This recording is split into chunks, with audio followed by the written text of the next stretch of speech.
questions out because I already got my questions here because I can't prepare it. I'm not like you. I can prepare for the show. You come prepared. Yeah, that's how I do. Yeah. And now we got an intro. Sweet. Hi, this is Zap, and welcome to the Reset and Zap podcast.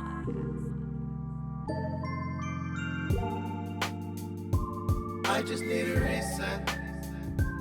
No, it's not enough to press pause. I think I need a reset. I need a reset. Reset.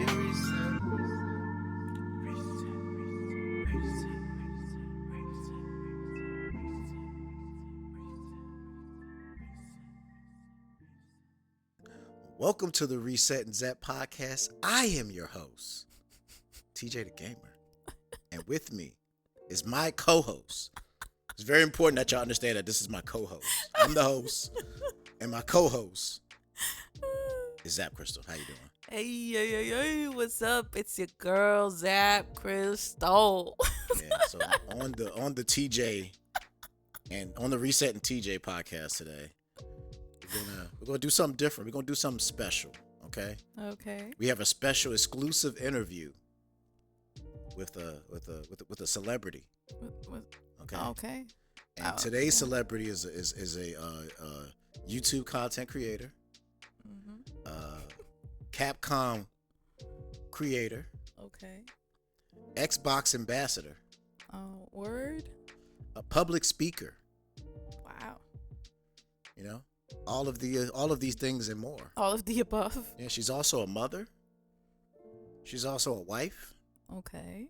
She's also a singer. Wow. And y'all don't even know this, but she got bars too. She can rap, but y'all ain't heard it yet. She got bars. A woman of all trades. Yeah. The Puerto Rican queen herself, Miss ZapCristal in the building. How you doing? What? So we're gonna just get right into it. We're gonna ask some questions. I don't think nobody has introduced me that way, by the way. Yeah, I went hard. Oh, that's cool. Sometimes you gotta go in. Wow. You know what I'm saying? We got a real celebrity in the building, so you gotta do public speaker. Yeah, that's a new one. So today's episode. So as you can see, we got a special episode today where I'm gonna interview Miss ZapCristal. We're gonna get into some topics and some questions she's probably never been asked before. So I have no clue, y'all. she has no clue what I'm gonna ask. I literally just came up with this list last night. Yeah. We was in bed. She said we're gonna do the interview episodes. I said all right, boom, and I just got in here and I just started typing stuff. Well, just so y'all know, before he jumps into this, into his questionnaire, Yeah. this is a very special episode that's going to be broken down into two parts. A two-parter. It's a really fun series, I guess, for right now. Temporary placeholder. We would like to call it "Get to Know Your Host and Your Co-Host" series, where we are going to ask each other questions, probably questions we've never asked each other before. And it's a way to give y'all who are listening to the podcast a better background and foundation of getting to know us a little bit better, Yeah. And today's episode, I get to interview her. So Yeah, this is part one. So stop taking my spotlight. All right. All right. This is my show. Oh, God. All right. I'm ready when you're ready. Okay. So, Miss ZapCristal, question number 1 is, what is one thing about you that most people misunderstand? Wow. Do I really have to talk about this? I mean, you said I could ask whatever. Wow. You didn't tell me there was no limits to what I could ask. Wow. All right. And it don't have to be. I mean, I'm pretty sure there's several things. So just pick the one that you don't mind talking about. All right. One thing about you that most people misunderstand. Okay, so I think this is gonna blow everybody's heads off. All right, let's go. But one of those things that I think might surprise a couple of y'all, that I feel misunderstood all the time. I don't know if this is partially my fault because of Zap, but is people thinking that I'm the social butterfly. I'm like the outgoing one, the bam bam, the life of the party. Let's go. I got friends. Let's go. You know what I mean? Mm-hmm. But I'm really an introvert. Like, I suffer of a major social anxiety. I don't do well in social events. I think TeeJay had a hard time believing this until he actually got to see this in person. Yeah, this is actually very true. A very specific one I'll bring up because this one I thought it was funny. Is as far as I've known of Zap, she's always been the outgoing, in front of the camera type person, and most of y'all people probably believe that as well. If you've seen her live stream or if you watch any of her content, you would probably believe the same. But we actually went to the Texas State Fair. Oh God! It was if anybody is familiar with the Texas State Fair, it is like a carnival times 20. Yes. To the max. Never seen it. And she's never been. As long as she's been in Texas way longer than me. She's been here about what, 8-9 years probably at this point? Yeah, I think it's been like 8 years. And the only reason why we ended up going is because our son is the one that brought up the whole idea of going to the state fair, because it's a huge deal here in Texas. Yeah, I mean, this is one of the big things that you hear about. I mean, I drove past it going to work every day. The giant Ferris wheel that they have in the middle of this park that its only purpose is for the Texas State Fair. It's crazy. And the fairgrounds is like the size of an amusement park. And there's museums and everything in there. It's car shows, it is the craziest thing I've ever seen. But anyway, back to the point. This event is pretty big. So when you go there, there's literally thousands. Like, not even exaggerating, thousands of people there. Yeah. And as we're going through, getting on rides and checking out stuff and doing stuff a little here and there, I started noticing that she's kind of like a little quiet. Kind of just looking around and just looking a little nervous. And that's when it hit me. That's the moment it hit me. She was really uncomfortable. She was feeling really, really uncomfortable in such a crowded space. And I could just see the joy leaving her face the longer we were there. And eventually I just looked over her and I was like, "You want to go home?" She's like, "Yeah." And we were out. And the moment we got away, the crystal I know came back pretty much immediately. And that's the first moment I really truly believed that she does have social anxiety. Like, she does not like being in large crowds of people. She does not like having to be around a lot of people at once. And it was a very interesting thing to see, because you would not think that. Mm-hmm. So I think that was actually the perfect and I've gotten better at it, but even if, let's say, it's a small social gathering, after a little while I just my battery just kind of you have a very short social battery is what people, I would say. Like you can do it, but it's just how long. I probably can go out, because I find myself doing this over and over again. Like recently when we went out with your sister and with your mom, it was great. I had a great time, but I could tell you immediately that probably after 2 hours I was already done. Like, I was like, can we go home and just sit down and just USA? Because it's probably the most talking I've done in my life socially. So it's not even about the people I'm surrounded with, it's just the circumstances I'm in. Maybe it's just a thing of being an introvert. I don't know. I mean, that's pretty much what it boils down to, is that you're very introverted. Yeah. And you don't open up to a lot of people. You don't like to do a whole lot of talking. No. And that's just how you are. I think also it stems from that I just don't like to talk for the sake of talking. I have to have a reason as of why I'm going to talk. Mm-hmm. So I don't like to just ramble, if that makes sense. Yeah. So it may seem like I don't want to talk to you, but really I do want to talk to you. I just want to bring value to our conversation. It's not, I just don't want to be like, "Hey, the weather is nice." You know what I mean? Because it sounds very generic. You're just filling in the gaps, if that makes any sense. But that's just one thing I think that I've been misunderstood many, many, many times, and only the people that have been really close to me have noticed it. Except when it comes to me, for some reason, because you'll talk my head off. Yeah. Which then again, it's crazy because it feels like I don't talk to you as much. You talk to me a lot, baby. We talk all day, every day. I'm at work, you text me. You called me. It feels the opposite. I come home. Sometimes We I'd talk. be like, am I doing enough talking? Like, nah. Go back and look at our text message history, and this is my wife, and she still messages me on Instagram. You know what I'm saying? Like, I have to. My babe's on Instagram. I have to. I'm so like, oh, he posted a video. Oh my God, I'm his biggest fan.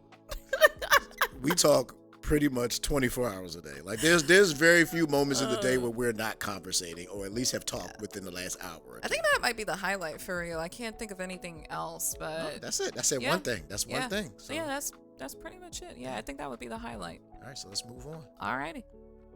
Question number 2. Tell me about one talent outside of what you have done on your channel. So no gaming, none of that. No video editing, no graphic design. Okay. So nothing. Something that's not related to anything that you do in content creation. One talent outside of all of that.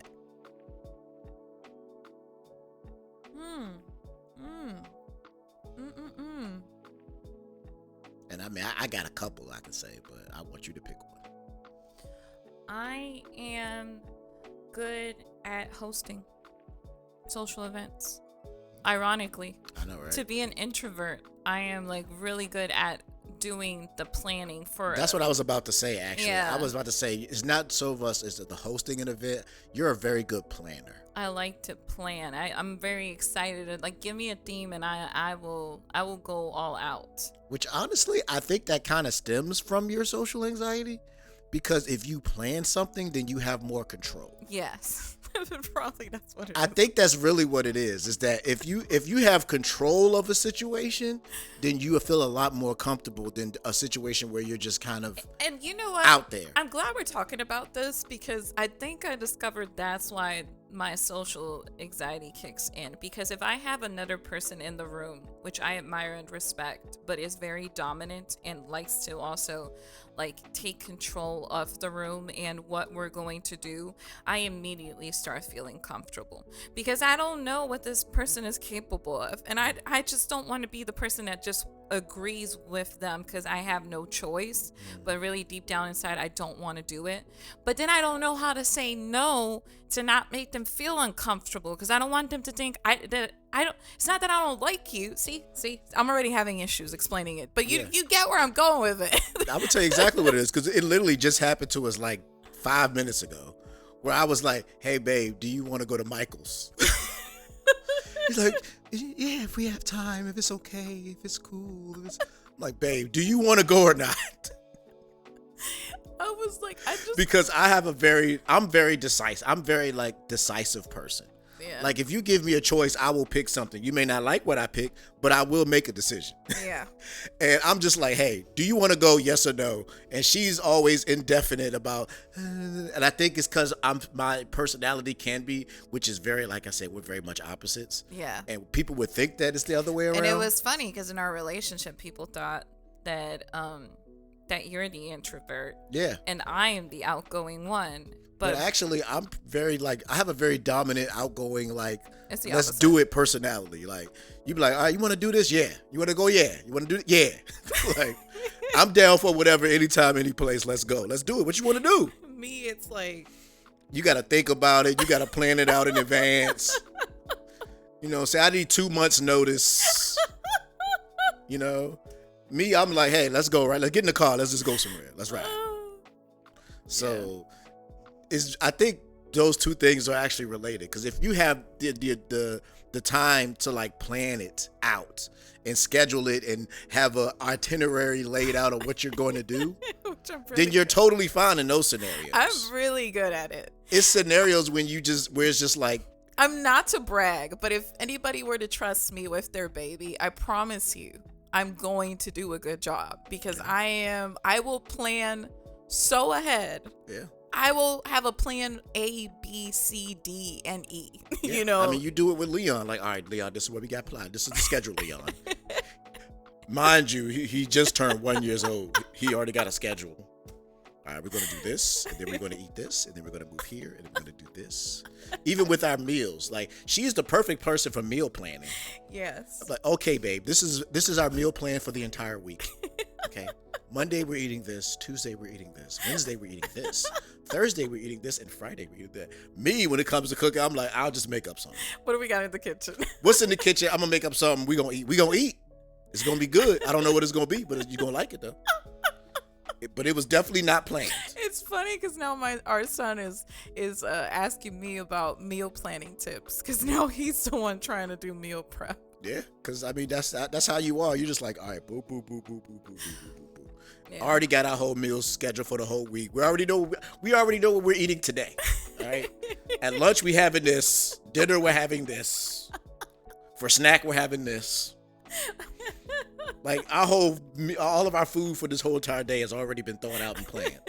So that actually makes sense to me. Yeah, but you are an amazing planner because I'm definitely not. I could brag about it openly. I think that it's thinking outside the box.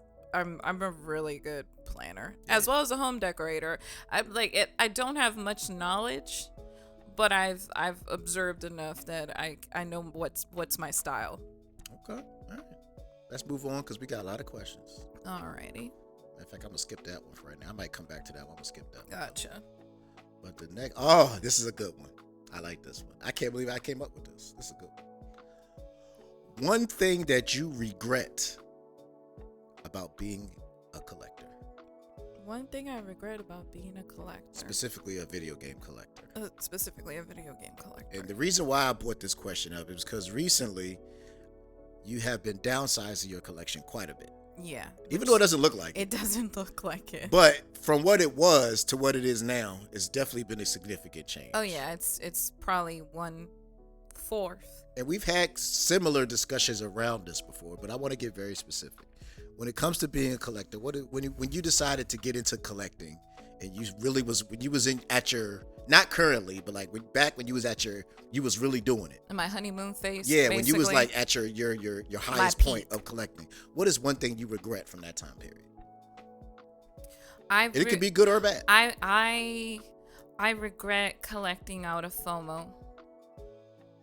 I think that social media and being exposed around other people that are like-minded can slowly manipulate and shift the way you do things around you. You spend a long time, long enough, and you surround yourself in a group of people that do the same thing as you for a minute, and you're gonna quickly catch yourself doing some things, even if you don't agree with those things, but you will fall under those patterns and trends. And collecting out of FOMO is definitely one of those for me, mainly because of it being on demand, whether it would have been the value of the game, what it was going for at that time, whether it be because it was the popular thing at the time and everybody was making a video out of. Like, many times in my life I picked up games with the sole purpose and on a much larger scale of just using it for video purposes and then writing it off on my taxes. It wasn't necessarily because I wanted this game. It's very few games that I have made videos of that I can tell you for a fact that I have enjoyed. Everything else was more so just going with the flow, because that's what everybody was doing. Like, a perfect example, the collector guides or console guides of what games you should collect for what console. Those are examples of games that I had to pick up that I'm not necessarily fond of, but I had to do it for that purpose, to just make sure that I can show off and prove that, hey, I'm quite knowledgeable in this area and I do know my thing.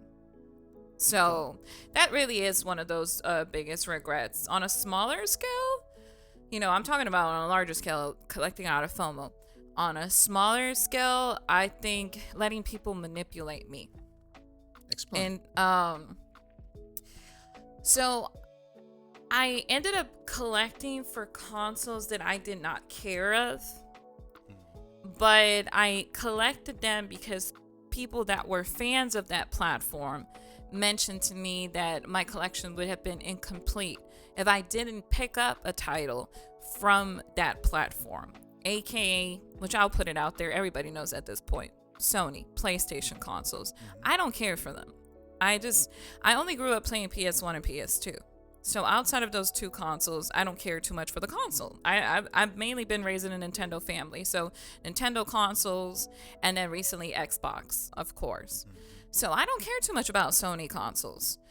But when I started collecting for Resident Evil, a lot of those titles were on PS4, PS2, PS1, and everybody was like, oh, you have to pick up this one because this one is, valued more, or is more seeked after, or more sought after is the term, So I ended up just buying a bunch of games from a bunch of other consoles. Like, I'm seeing them right now, literally right in front of me. Resident Evil Dead Aim for PS2, and I don't even have a PS2. You know what I mean? I can't play it. Yeah.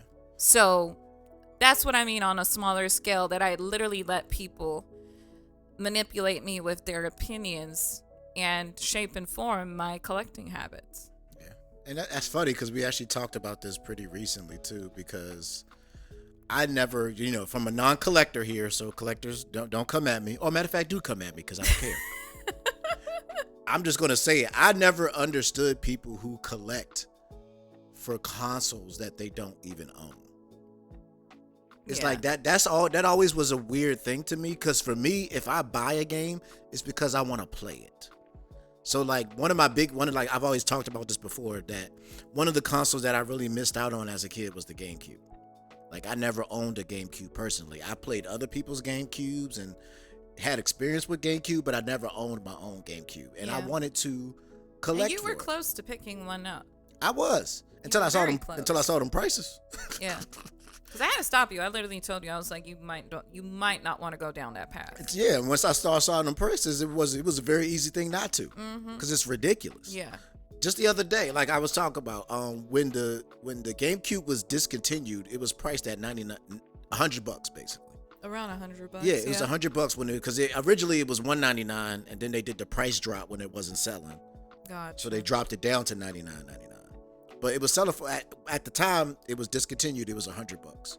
We went to a game store the other day. Somebody was selling it for $180. Yeah. Almost twice the price of it was worth brand new when it was discontinued. When it was relevant. Yeah.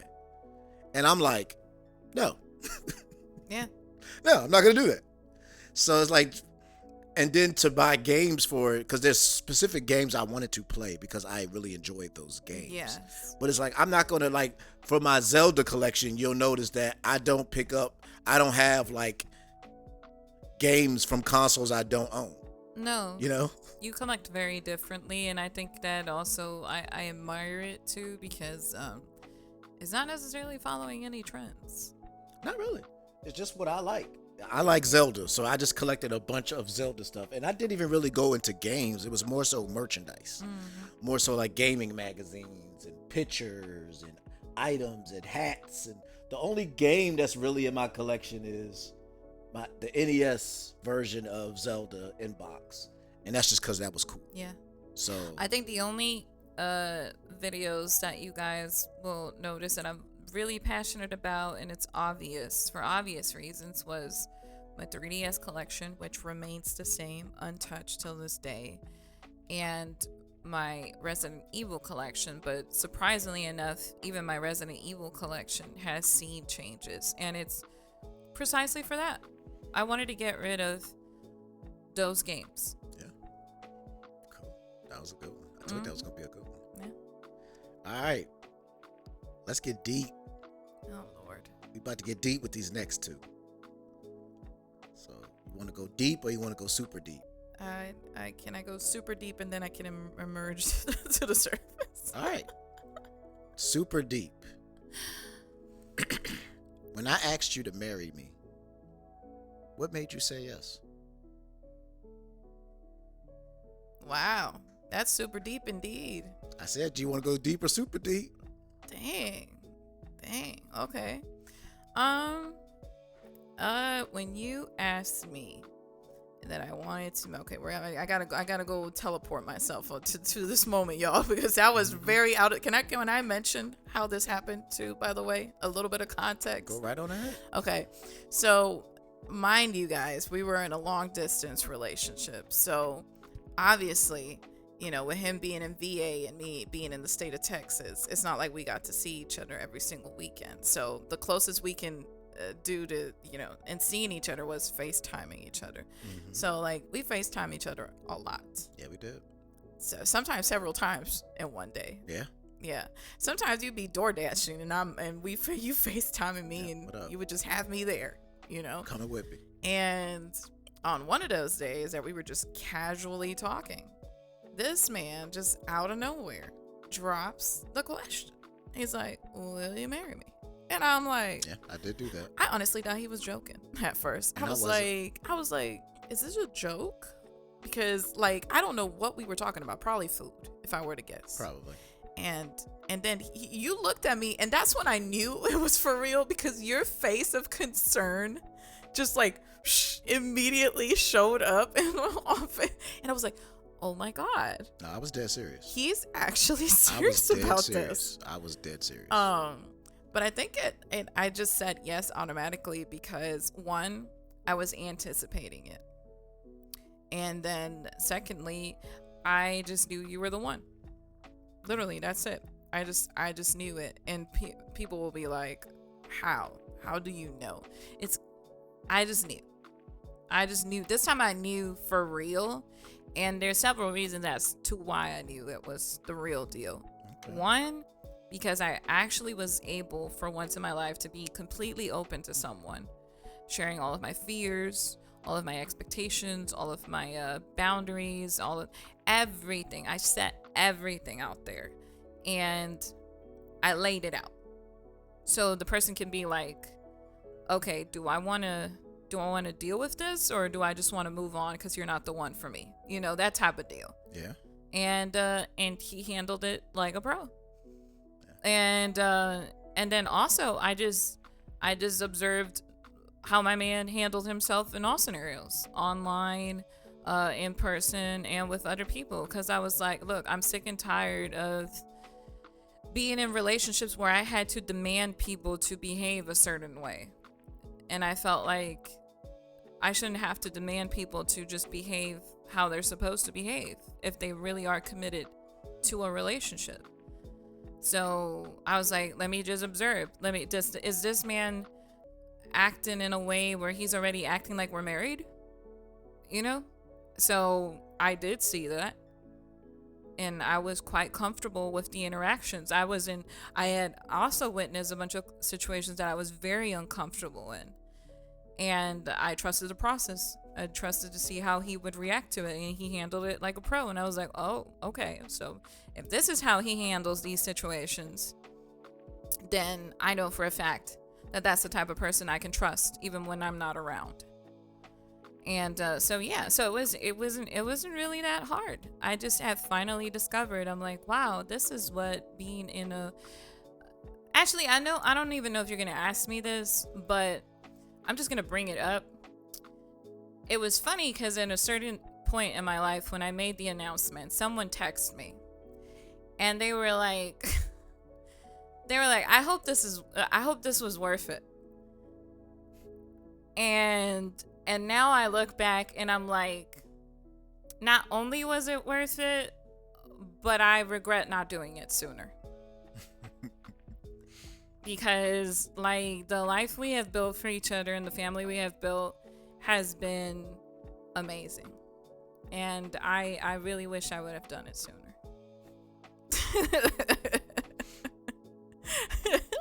I think you finally got me to cry on an episode of resetnzap.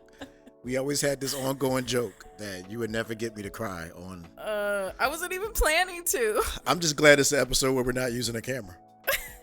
Because but I will admit it live here.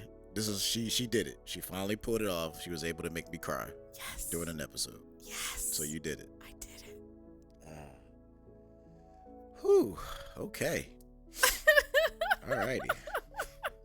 Let me pull it together. Yeah, Mr. Host. Sheesh. Mr. I run the show. Yeah, it's my show. That's right. It's my show, and I can cry if I want to. All right. So now that we went super deep, we can go back up to not quite as deep. Yeah. Will you ever quit doing YouTube? Yes. I'll say with no shame. Yes, I will. I've considered it many times. I think we've had this conversation. Welcome to my world, y'all. Actually, I cannot wait for that moment to happen for real. And it's, well, to be fair, jokes aside, it's already happened. I've stemmed away from the gaming niche. I told everybody very clearly that I was tired of doing it. And I did it not only because I wanted to steer away from toxic environments, toxic people, and many other stuff that I encountered that unfortunately people will never tell you until you see it as a content creator. But I also wanted to regain my passion for gaming because I felt like if I would have stayed a little bit longer, I would have stopped being a gamer. And you got to see that a little bit. I definitely saw it. And I was really scared for losing my passion of what it was like to be a gamer. Yeah, there was a time where I was thinking, is she really a gamer? Yeah. She might not actually be a gamer. Yeah. But once you stop doing your content and we really just play games just to play games and it wasn't for content purposes or it wasn't for streaming or it wasn't for any of that stuff, yeah, I got to see the real gamer in you come out, and boy, oh yeah, boy, is that part of her scary. I'm really truly a gamer. It's just when you do it for content creation, which I know we'll have another episode talking about that, of course. Oh yeah. It really takes away the joy of what once has become a passion. And that's really what I want to avoid, falling in that pit.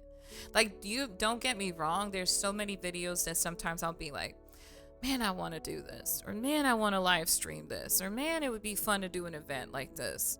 But then I truly have to stop myself. I'm like, okay, it sounds fun in theory, but are you actually going to have fun doing this? And the answer is no. So I just don't want to do it just because it's the cool thing to do right now. All right, so let's lighten things up as we wrap things up here. We'll go. Yeah, we're gonna work our way back down. We're gonna work our way back up to light. Okay, we're gonna go back to the surface. Yeah, we're gonna work our way back up, and then we're gonna end on. So are you doing Bonanza, Donkey Kong Bonanza yeah, right now? Yeah, we're gonna work our way up. So, if you could tell your past self anything, what would it be? Oh God, a lot of stuff for real. I say first of all, I would have said stick with whatever career I felt was good at the time and finish it, because I changed so much, so many times, career to career. I was career hopping basically, mainly because I was just doubting myself. That's really what the and also I'm not gonna go deep, y'all. I'm not gonna go deep. No, don't go this deep. This is a conversation for another day, but the pressure of being a woman is a real thing. And just the expectations that my family had for me as a woman really did limit my scope. And I just didn't allow myself to experience a lot of stuff because of it. I'm now just barely opening up and allowing myself to experience things that I should have experienced a long time ago, but I'm just now enjoying it. So I think that's one of those things that I would have done differently. And then last but not least, I would say to learn to be comfortable to say no with no regrets. Like if my fire alarm is going off and it's telling me that there are red flags, you say no. Yeah. Just say no, because there's probably a reason why. I like that one. So I'm a big fan of that one. I think us as women, just in general, yes, I am throwing us all together under the bus. Thank you.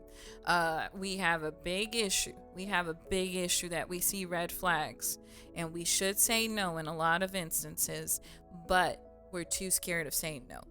We always feel pressured of saying yes because we think somehow that circumstances are going to change, but they're not. Nope. What should change is our answer. So we should say no. Yeah. Okay. One place you want to see before you die. Well, I definitely want to see Japan. Oh, yeah. I know it sounds so cliche, but I definitely want to see Japan. I've fallen in love with so many things thanks to them. I love gaming. I love anime. I love food. I mean, the huge portion of my love for food comes from Japan and their craziness when it comes to their culinary choices. Yeah. So, I honestly feel like if reincarnation is a thing, like in another life, I probably was born in Japan because I'm obsessed with Japan. So yeah, I definitely would like to see Japan. I'm trying to think, from the top of my head if there would be another place, but that's the only one I could think of, like immediately. And Japan. the question was one. It was one. So what about you? You can't question me. But would it be the same thing, or would it be different? Because I was gonna say Puerto Rico, but that's kind of unfair because it is my hometown. I do want to see Japan before I die, but that's not the one I would have said. Really? No. And that's all you get. Okay. If you want to know more, you can ask me on your episode. Okay. But this is my episode. All right. Okay. The Resetting TeeJay. Resetting TeeJay. Okay. For the week. That was good. No, I'm not done yet. Oh. We got one last one. Oh, snap. This is the final question, and then we're going to wrap up this episode. For a millie? Is this the one It's for a millie? for the big bucks. All right. Okay. All right. I'm a new content creator. I'm a person that's coming into this space. And I come to you and say, hey, I want to be a content creator. What is the first thing you're going to tell me I need to do? Don't do it.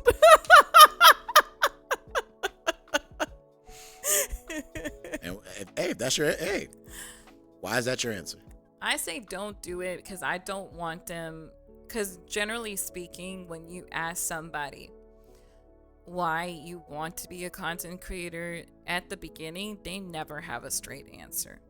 They just do it because they think it's cool, or their friend does it, or they see other creators talking about a topic that they're excited about, so somehow they think that, like, oh, maybe if I do it, it's gonna be fun. I'm gonna talk about gaming. I love games. For example, just to use that niche. And then later on, as you make more and more videos of it, you discover that you're not as passionate as you are for it. So I say, like, don't do it until you truly have a plan in place. And you can answer to yourself realistically, why? Why do I want to be a content creator? Because, you got to treat it as a job. I hate to say it that way, but it is what it is. It is a job.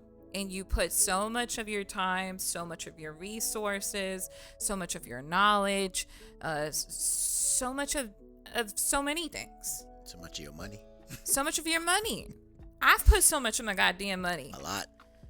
In my collection, in my equipment, and so many things over the years. And yes, I have generated a decent amount of income, but it would have been sustainable for as me to, like, let's say, leave my 9-to-5 job and just live off of that completely. It's only 1% of those creators that make it that far. And they have more responsibilities. They probably have employees. They have a team. They got to pay taxes, health insurance, like permits. There's a lot of stuff people don't think about.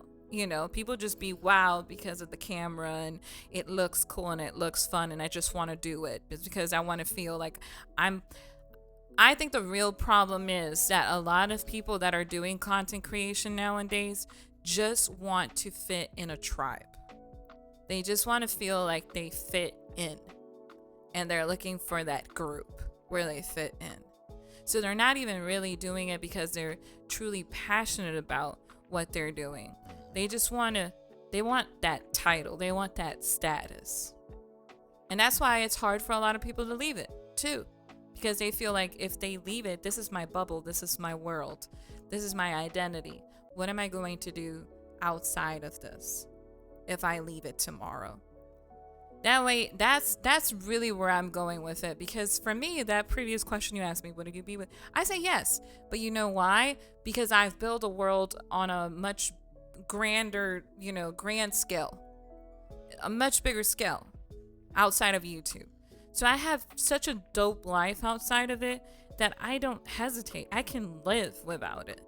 But somebody that's all they have, it would be the opposite. They'll probably be depressed. They'll fall in depression because they don't know what to do. I like what you said there too about my life outside of YouTube is so dope that it's like I like that. That's important. I think that's very important, but it's not about me. All right.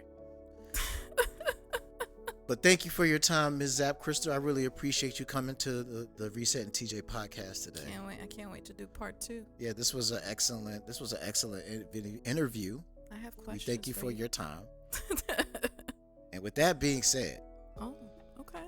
I want to remind you all out there to reset and TeeJay. What? For the week. Okay. You just really gonna put it out there? Yeah. It's my episode. I get to do what I want. It's your episode. Yeah. I'm gonna let you have this one. How about that? Yeah. You ain't got no choice. It's my episode. What you mean you gonna let me? God, I'm done. All right. Done, y'all.